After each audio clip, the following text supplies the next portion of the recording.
Mau tahun 2025 ini menjadi tahun terbaikmu? Di video ini saya akan membahas 6 kebiasaan yang apabila kamu aplikasikan dalam hidup kamu, bisa membuat tahun 2025 ini menjadi tahun terbaik. Welcome to Creators Mind.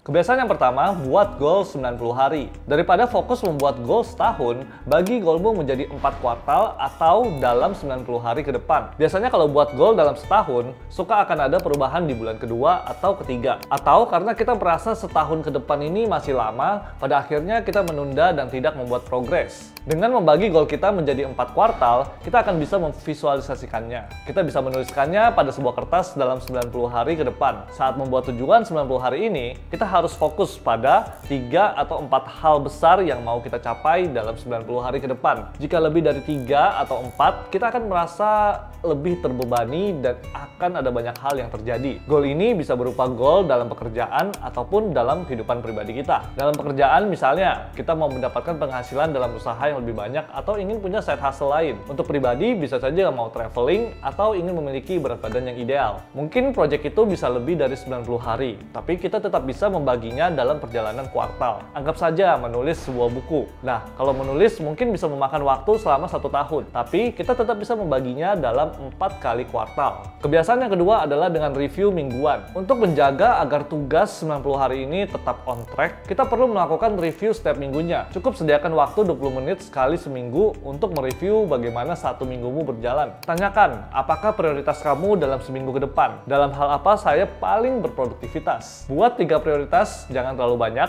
karena kita bisa kelelahan nantinya. Fokuskan pada 3 prioritas tersebut. Dan ini merupakan praktek yang baik untuk melihat kalender pada minggu lalu dan merayakan beberapa kemenangan agar kita tidak merasa terlalu stres. Saat mereview, kita harus tanyakan apa saja perjalanan kuartal saya dan bagaimana progresnya. Ini akan mengingatkan kembali pada apa yang harusnya kita fokuskan. Saat kelupaan, kita juga bisa mengingat kembali perjalanan dalam kuartal kita. Yang ketiga, kebiasaannya adalah tentukan prioritas di pagi hari. Melakukan hal ini hanya menghabiskan 1-2 menit saja. Yang dimaksud dengan menentukan prioritas di pagi hari adalah kita bisa melakukan sedikit journaling sebelum mulai beraktivitas atau bekerja. Tanyakan 2 hal ini. Yang pertama, apa 3 prioritas saya dalam minggu ini dan sudah sampai mana? Kalau kita kelupaan review mingguan, kita bisa mengingatkan diri dengan journaling di pagi hari. Saat datang kepada produktivitas, kita sering memikirkan tentang efisiensi, bagaimana bisa lebih efisien atau lebih cepat. Tapi sebenarnya ini tentang pilihan apa yang sedang kita kerjakan. Kita bisa merasa sangat efisien, tapi bisa saja kita sedang melakukan progres yang tidak berarti. Kita tidak sedang mengerjakan apa yang seharusnya menjadi tujuan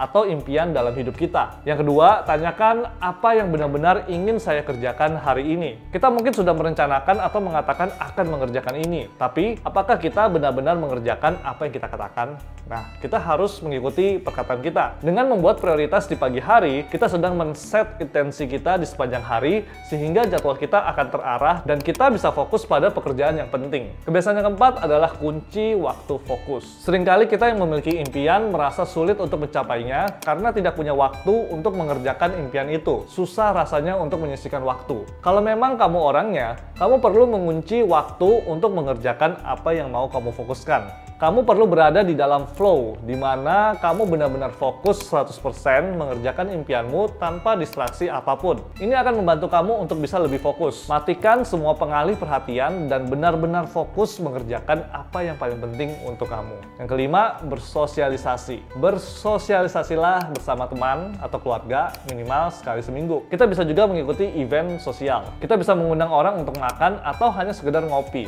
Atau bisa juga pergi ke gereja setiap minggu dan berkumpul bersama teman-teman gereja. Kita bisa stay in touch dengan teman-teman dan keluarga dan bisa networking juga. Banyak kesempatan yang bisa terbuka ketika networking. Buat kamu yang introvert seperti saya, kamu perlu keluar dari zona nyaman. Tidak apa untuk bertemu dengan orang-orang dan biarkan mereka lebih mengenal kamu. Saya belajar social skill ketika bertemu dengan orang lain. Social skill sangat diperlukan, terutama jika kamu mau diri kamu atau pekerjaan dan usaha kamu berkembang. Jadilah orang yang menyenangkan dan berikan perhatian penuh ketika sedang bersosialisasi. Kebiasaan yang keenam adalah multitasking yang tepat. tepat. Untuk orang-orang yang bekerja dan mau membangun bisnis atau pekerjaan sampingan, mereka perlu punya waktu, energi, dan fokus untuk mengerjakan impian mereka. Waktu adalah masalah terbesar mereka, apalagi jika sudah memiliki keluarga. Banyak hal yang harus diurus ketika tidak sedang bekerja. Di sini, kamu bisa menggunakan cara multitasking. Banyak yang berpendapat kalau multitasking akan mengurangi fokus kita, dan banyak kesalahan yang terjadi ketika melakukan multitasking. Saya juga setuju dengan hal itu. Tapi, multitasking yang saya maksud di sini adalah ketika kita melakukan dua hal bersamaan secara tepat. Ini tidak sama dengan mengunci waktu fokus yang tadi. Saat fokus, kita benar-benar mengerjakan satu hal tanpa terdistraksi. Yang dimaksud dengan multitasking yang tepat adalah kita bisa membersihkan rumah atau menyetir